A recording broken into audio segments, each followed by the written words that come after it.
Я за родину мать, за Россию молюсь. Я своей великой страною горжусь, потому что мы здесь рождены и живем.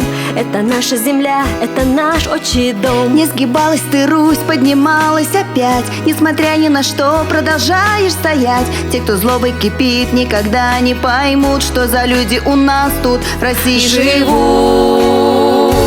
Ты живи, моя Россия, славься, русская земля.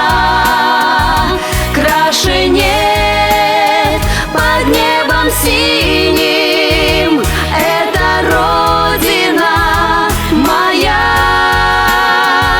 Yaşasın benim Rəsəyim, Dom Qozan Rəsəy şiiri.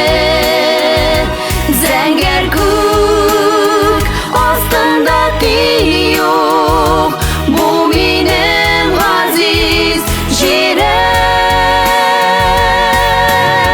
Мы добьемся всего, если вместе пойдем. Мы уж песню свою, видит Бог, да поем. Наш высокий порыв никому не сломить, а иначе зачем на земле этой жить? Ты вокруг оглянись, на леса, на поля. Нам с тобою хранить надо эти края. Пусть березы шумят и ромашки цветут, пусть на нашей земле наши дети растут.